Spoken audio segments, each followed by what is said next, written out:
అడుగులు చాలవు. దేవుని స్తోత్రం. ఈ అడుగులు చాలవని వాక్య సారాంశంలో దేవుడు మనకు సెలవిస్తున్నాడు.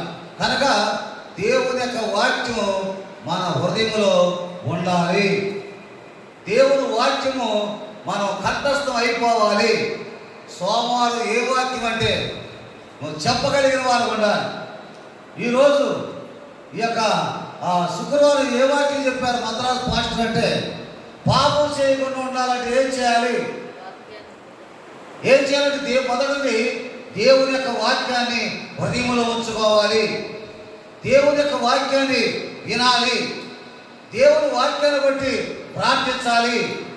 ఏ రోజు ఏ వాక్యం విన్నావో, నువ్వు దేవుని మందిరంలో ఉన్నా, ఇంటిలో ఉన్నా, బయట ప్రయాణం చేస్తున్నా, ఆ వాక్యం వల్ల రెండో రోజు సాయంత్రం వచ్చే వరకు కూడా ఆ వాక్యాన్ని మనం ధ్యానం చేస్తూ కనిపెడుతున్నప్పుడే నీ అడుగులు చాలవు. భక్తులను సంపాదనుకున్నా వారు ఏమి చేయలేరు. వారి వల్ల ఏమీ కాదు. నీ మీద ఎంత దోషం మాటలు మాట్లాడినా వారు ఏమి చేయలేరు. 40వ కీర్తన 8వ శరణం చూడండి. 40వ కీర్తన 8వ శరణం.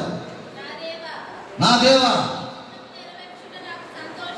నా దేవ నీ చిత్తము నెరవేర్చుట నాకు సంతోషము. నీ ధర్మశాస్త్రము నా ఆంతర్యములో నా హృదయములో ఉన్నది. చూసారా? నీ చిత్తం, దేవుని చిత్తం నెరవేర్చాలంటే, దేవుని మార్గంలో జీవించాలంటే, దేవునికి లోబడాలంటే దేవుని యొక్క వాక్యము మన ఆంతర్యములో, మన హృదయములో, మన ముందు ఉండాలి. దేవుని యొక్క వాక్యం. అలాంటప్పుడే నువ్వు మార్గంలో ముందుకు సాగలవు. కనుక మొదటి విషయం ఏమిటంటే దేవుని వాక్యము మన హృదయంలో ఉండాలి. దీని గురించి మనం ఇంకొక వాక్యం చెప్తాను. యెషయా గ్రంథం 51వ అధ్యాయం 7వ వచనం కూడా యెషయా ప్రవక్త ఏమని ప్రవచిస్తున్నాడో, యెషయా గ్రంథం 51వ అధ్యాయం 7వ వచనం చదువుకుందాం. యెషయా గ్రంథం 51వ అధ్యాయం 7వ వచనాన్ని,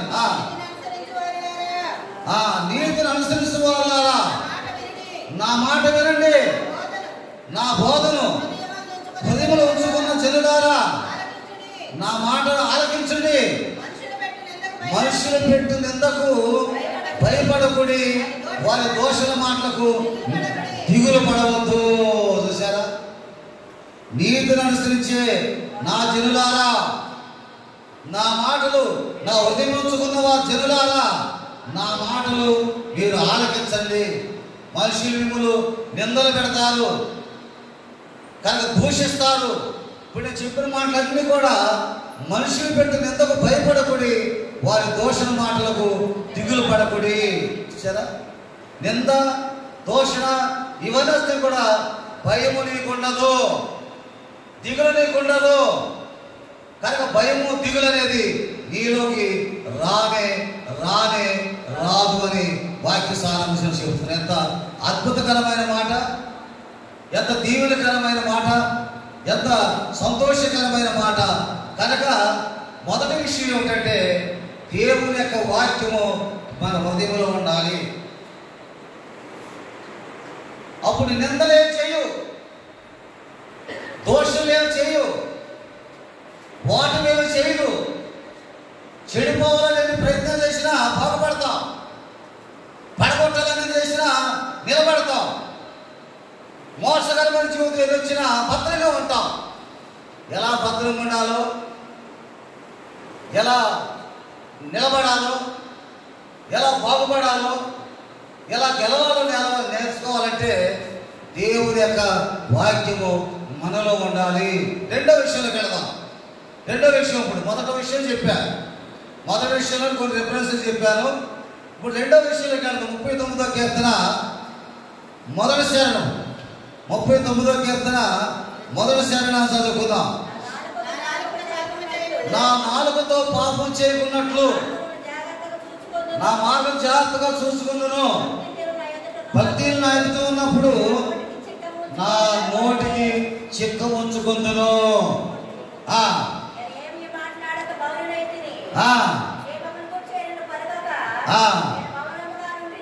మౌనముగా నుండుము, అయినా నా విచారం అధికమైపోయింది. నా హృదయములో మంట మండుచుండెను. మంట మండుతుంది. దేవుని ఆత్మ బక్ బక్ బక్ మంట మండుతూ ఉంది. కానీ నా గుండె నాలో మండుచుండెను. నేను క్షేమాన్ని గురించి మాట్లాడలేదు, మంచిని గురించి మాట్లాడలేదు. నేను ఏమి మాట్లాడకుండా మౌనం ఉంటూ నా నోటికి చెక్కు ఉంచుకున్నాను. దేవుని స్తోత్రం. మన నోటికి ఏమి ఉండాలి? చిక్కు ఉండాలి. చిక్కు వేసుకోవాలి. పశువులు కనుక చిక్కు ఎలా వేస్తామో, నా నాలుగుతో పాపం చేయకున్నట్లు నా మార్గములు జాగ్రత్తగా చూసుకుందును. భక్తులు నా ఎదుట ఉన్నప్పుడు నా నోటికి చిక్కు ఉంచుకుందును. చిక్కు వేసేసుకోవాలి. నోటికి చిక్కు, పెదవు మూసేసుకోవాలి. పెదవు తెరవకూడదు. కనుక భక్తులు ఎన్నో రకాల మాటలు మాట్లాడినా, అదో ఇదో చేయాలనుకున్నా, ఎంత గరిబిడి చేసినా, దేవుని బిడ్డలమైగా మనం మన నోటికి చెక్కు ఉంచుకున్నప్పుడు ఏ పాపం మనం చేయలేము, ఏ దోషానికి మనం విడుతామలేదు. క్షేమాన్ని గురించి కూడా మాట్లాడకుండా, ఏమి మాట్లాడకుండా మౌనమున్నాను. అయినా కూడా నా విచారము అధికమైపోయింది. నేను మౌనము ఉన్నా, ఏమి మాట్లాడకుండా అనేక రకాల పరిస్థితులు నా మీదకి వస్తున్నాయి. అయినప్పుడు కూడా నా విషయాలు అధికమైపోయింది. కానీ నా గుండె నాలో మండుతున్నదంటే దేవుని అగ్ని పక్కకు మండుతూ ఉంటుంది. దేవుని ఆత్మ మనలో నివసిస్తూ ఉంటుంది. అప్పుడు యెహోవా నా అంతం ఎట్లుండినది, నా దినము ప్రమాణము ఎంతైనా నాకు తెలుపుము అని ప్రభు దగ్గర ధ్యానం చేసుకునే మనసు దేవుడు కలిగజేస్తాడు. ప్రభు దగ్గర పరిశీలన చేసుకునే అవకాశం దేవుడు కలిగిస్తాడు. నువ్వు మౌనంగా ఉన్నప్పుడు అసలు నా పరిస్థితి ఏమిటి, నా విధానం ఏమిటి, నేను ఎంతకాలం బ్రతుకుతానని మనం దేవుని దగ్గర నోరారా నా అంతం ఎట్లున్నది, నా పరిస్థితి ఎట్లున్నది నోరారా పరిస్థితి ఎదురవుతుంది. నేను కాలేజీలో వస్తున్న సమయంలో ఒక ఆమె కారు ఆపింది. అయ్యా, నేను పలా సంఘానికి వెళ్తున్నాను, దైవస్వరూప సంఘానికి, కానీ ప్రార్థనకి వెళ్తాం మానేశానయ్యా. అయ్యా, నీవు నాకు తెలుసు, నా కోసం ప్రార్థన చెయ్యి అంటుంది. ఏమిటమ్మా, ఏమిటి అసలు, ఏం పరిస్థితి, ఎందుకు మానేసావంటే, నేను మానేశానయ్యా, కానీ నాకు భయంకరమైన పరిస్థితి ఎదురైందయ్యా. ఏమి ఎదురైంది? నా కుమార్తె రోడ్డు దాటుతుంది, అవరస్తురాలు రోడ్డు దాటుతుండగా యాక్సిడెంట్ అయింది, హాస్పిటల్లో ఉంది, భయంకరమైన పరిస్థితి, నడవలేని స్థితిలో ఉందయ్యా. అది ఏడవడం ప్రారంభించింది. దేనికమ్మా? దేవుడి మందిరాన్ని వదిలిపెట్టడం వల్ల, దేవుడు నా కొరకు కట్టిన మందిరానికి నేను వెళ్ళకపోవడం వల్ల నా కుమార్తె యాక్సిడెంట్ అయిందయ్యా, ప్రార్థన చేయని ఈరోజు ఉదయాన్నే నేను కారు వేసుకు వస్తూ ఉంటే కారు స్లోగా ఆ టర్నింగ్ తిప్పే సమయంలో కేకలు వేసి ఆపి ఆ విషయం చెప్పి ప్రార్థన చేయని విన్నవించింది, వేదన పడుతుంది. కనుక మన అంతం ఎట్లా ఉంటుంది, మన బిడ్డల పరిస్థితి ఎలా ఉంటుంది, మన స్థితి ఎలా ఉంటుంది, మనకి ఏం జరగబోతుందని దేవుడు చక్కని సందేశాన్ని మనకిస్తాడు. మరి తర్వాత గమ్యస్థానం చేరి నేను పెనమూరు వెళ్ళిన తర్వాత ఒక పాస్టర్ గారు ఫోన్ చేశాడు. అయ్యా, హాస్పిటల్లో నా బిడ్డ ఉందయ్యా, యాక్సిడెంట్ అయిందయ్యా, నరం కట్ అయిపోయిందయ్యా, నా దగ్గర ఏమి లేవయ్యా అని మదన పడుతూ ఫోన్ చేశాడు. సెల్లో ఏమున్నాయని చూసి అప్పుడు వెంటనే అతనికి ఫోన్ పే చేశాను. ఘనత కాదు కానీ, పరిస్థితి కాదు కానీ, అలాంటి సంఘటనలు మన పరిస్థితులు జరిగిన మన పరిస్థితి ఏమిటి, మన విధానం ఏమిటి? మన బిడ్డలు స్కూల్కి వెళుతున్నారు, మన బిడ్డలు డ్యూటీకి వెళుతున్నారు, కాలేజీకి వెళుతున్నారు, మనం ప్రయాణం చేస్తున్నాం, ఏదైనా అపాయం జరిగిన పరిస్థితి ఏమిటి? కానీ నా తెలుగు ప్రమాణం ఎంతో నాకు తెలియపరచు ప్రభువా, నేను మౌనం ఉంటాను ప్రభు అని ప్రయాణం చేస్తూ ఉన్నాడు. రాత్రి కనుమ నుంచి 1 గంట సుమారు వస్తూ ఉన్నాం. వస్తూ ఉండగానే కారు స్పీడ్గా వెళ్తుంది. స్లో నాన్న కొత్త డ్రైవర్ బాబు, తొందరపాటు స్లో బాబు అనుకుంటున్నాం. ఫ్లైఓవర్ వచ్చింది, ఒత్తిడి వచ్చింది, లెఫ్ట్కి వెళ్తూ ఉన్నాం. కానీ ఒత్తిడి ఆ చివరికి వచ్చే సమయానికి రైట్కి తిరగాలి, ఒత్తిడి ఎక్కాలి. ఇదే దారికి వెళుతున్న సమయంలో కొంచెం ఎడబోయే సమయానికి అక్కడ ఏమట్టం లేదు. అట్లా చూస్తే కాలు కనిపించింది. నాన్న కాలు పక్క తిప్పనగానే తక్కువ కుడి పక్క తిప్పాడు. ఒక్క క్షణంలో ఆ తిన్నగా మీరు కాలు అయిపోతే ఒక్క క్షణం కనుక అట్లా పడిపోతే కారులో పడిపోయాడు. ఉన్న 8 మంది కారులోనే సమాధి అయిపోయేవాడు. దేవునికి ఆశ్చర్యకరమైన విషయం, బ్రిడ్జి ఎక్కేటప్పుడు అది జరిగింది. ఆ ఫ్లైఓవర్ జరగగానే లెఫ్ట్ నడవలసింది కుడి పక్కకి వెళ్ళిపోయాడు అనమాట. మరలా వెనక్కి తిప్పి పక్కన ఆపి కళ్ళు కలుపుకున్నాను. కళ్ళు కట్టుకు తొందర ఏం లేదు, ఇది సొంత కారు. కళ్ళు కొట్టి అటు ఇటు తిరుగు, ఏదో సాతాను బ్రిడ్జి ఎక్కేటప్పుడు ప్రభావం చూపించాడు, దిగేటప్పుడు ప్రభావం చూపించాడు అని ఆ కారు ఆపమన్నాం. ఆపేసి కళ్ళు కొట్టి అటు ఇటు తిరిగిమన్నాం. కనుక నా తిరుగుల ప్రమాణం ఎంత ఉంది. సాతాను కనుక దేవుడు కనుక కాపుదల లేకపోతే, దేవుడు ఆదరణ లేకపోతే ఒక్క క్షణం బ్రేక్ మీద కాలైపోయి ఖర్చు మీద కాలేస్తే ఏమవుతుంది, అమ్మటి వెళ్ళిపోతుంది. కనుక అలా తిప్పకపోతే ఏమవుతుంది, క్షణంగా అట్లా తిప్పాడు, డ్రైవర్ ఎక్కేసాడు. కనుక నోటికి చిక్కు ముంచుకోవాలి.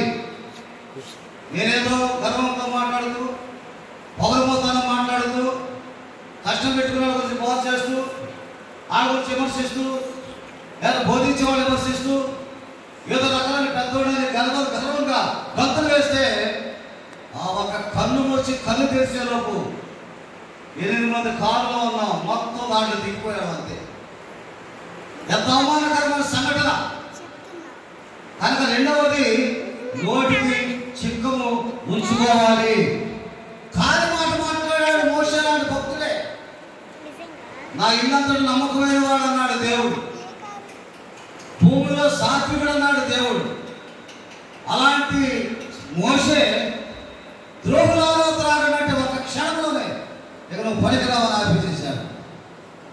ఎలా ఉన్నాం మనం, ఎలాంటి జీవితం జీవిస్తున్నాం, ఎలాంటి బ్రతుకుతున్నాం.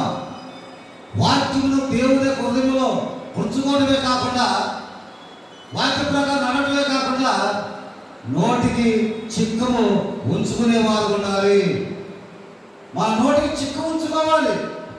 అదే మనకు గొప్ప ఆశీర్వాదం, అదే మనకు దీవెన, అదే మనకు సంతోషం.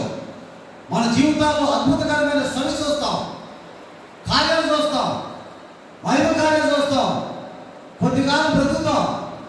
దేవుడు ఆశ్చర్యకరమైన అనుభూతిని కలుగజేస్తాడు. మన సహవాసంలో చదువు లేని వారైనా, విద్య లేని వారైనా భక్తి పరమాణం నిలబడ్డారు. సహవాసం నక్షత్రాల్లో పెరిగారు. వారి జీవితాలు ముగించేసేసారు.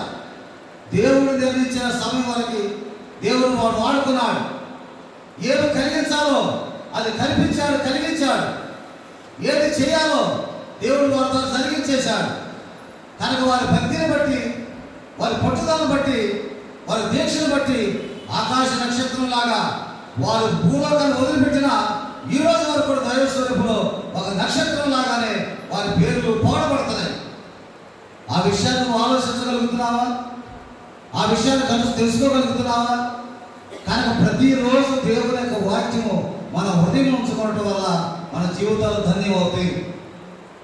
ప్రతి క్షణము, ప్రతి నిమిషము మన నోటికి చిక్క ఉంచుకోవడం వల్ల మన జీవితాలు మంచి ఆదర్శప్రాయంగాను దీవుల పరంగా ఉంటాయి. రెండవది, నోటికి చిక్కము ఉంచుకోవాలి.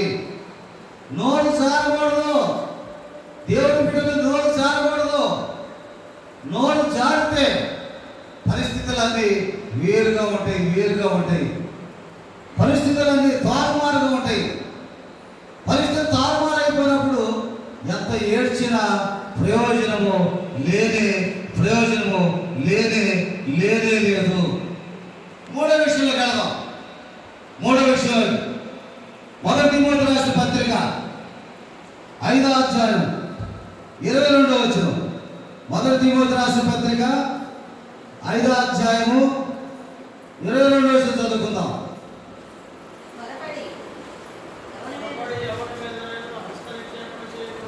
త్వరపడి ఎవరి మీదైనను హస్త నిక్షేపణ చేయకము, పరుల పాపములో పాలువాడవై ఉండకము, నువ్వు పవిత్రముడినట్లు చూసుకొనుము, ఇక మీద నీళ్ళే త్రాగము, నీ కడుపు జబ్బు నిమిత్తం తరచుగా వచ్చు బలహీనతల కోసము ద్రాక్షరసము కొంచెం పుచ్చుకొనుము.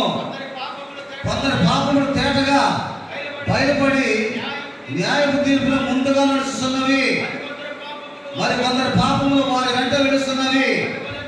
అటువంటి మంచి కార్యములు తేటగా బయలుపడుతున్నవి, బయలుపడనివి దాసపడనేరవు. దేవుని స్తోత్రం, దేవుని స్తోత్రం.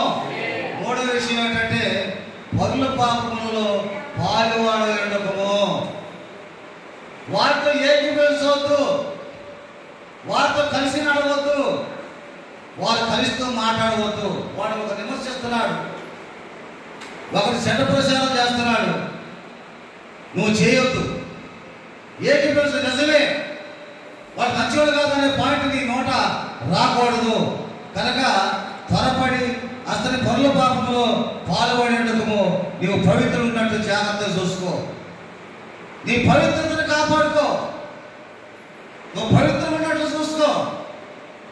పవిత్రతను కాపాడుకో, పరిశుద్ధతను కాపాడుకో, నీతిని కాపాడుకో, భక్తిని కాపాడుకో, విశ్వాసాన్ని కాపాడుకో.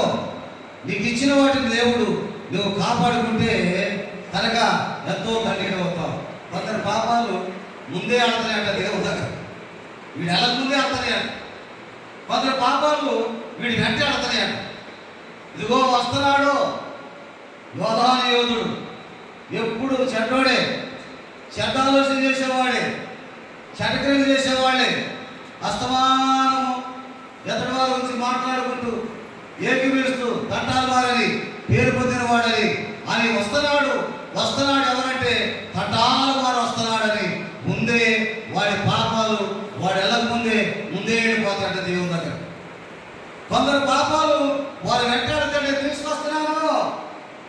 పనుల పాపాల్లో పాలువాడుకున్నాడు వీడు, ఏకీభవించాడు కనుక వీడు అంట పెట్టుకొస్తున్నాను, కనుక నా ముందున్నాడు వీడే అని సాక్షాత్తుగా వస్తున్నాయి. కానీ మంచి క్రియలు కూడా మన ముందే ఆడుతున్నాయి, మంచి క్రియలు కూడా మన వెనకాడుతున్నాయి.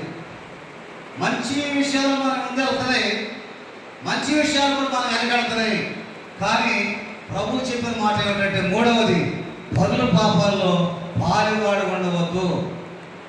వాడు లోపం చేశాడు, తిరుగుబాటు చేశాడు, తిరుగుబాటు మాటలు మాట్లాడుతున్నాడు, వారి ఎదుట జాగ్రత్తగా ఉండు. అలా ఏకీభవిస్తే నీకు కూడా మెడ గుచ్చుపడిపోతుంది, బంధం పడిపోతుందని దేవుడు మనకి ఆ యొక్క చక్కని మాటలతో దేవుడు ధైర్యపరుస్తున్నాడు. మన హృదయంలో దేవుని యొక్క వాక్యం ఉన్నప్పుడు ఏ పాపానికి లోనవడో, నోటికి చెక్కు ఉంచుకున్నవాడు ఏ పాపానికి లోనవడో, పనుల పాపాల పాలువాడుగా ఉండకుంటే వాడు ఏ పాపానికి లోనవాడు. ఏది మనం పడగొట్టలేదు, ఏది మన గాలి కలిగించలేదు, ఏది మనం బలహీన చేయలేదు. ఈ రాత్రి సమయంలో మూడు విషయాలు బయలుపరుస్తున్నా. గ్రంథంలో ఎన్నో విషయాలు ఉన్నాయి, కానీ ఈ 3 విషయాల్లో మనం అశ్రద్ధ చేస్తున్నావా? ఈ 3 విషయాలు దెబ్బతినిపోయావా? నా హృదయంలో దేవుని వాక్యం లేదా? నా నోటికి చెక్కు ఉంచుకోలేదా? పనుల పాపలే పాల్గొడుకున్నానని స్వపరీక్ష చేసుకోవడానికి దేవుడు మంచి అవకాశాన్ని దేవుడు మనకు కల్పించాడు. సామెతల గ్రంథం 1వ అధ్యాయము 10వ వచనంలో సొలొమోను కూడా చక్కని మాటలు చెబుతున్నాడు. 10వ వచనం దగ్గర చూస్తే, సామెతల గ్రంథం 1వ అధ్యాయము 10వ వచనం దగ్గర చూస్తే ఎంత చక్కగా మాట్లాడుతున్నాడు చూడా. నా కుమారుడా, పాపుని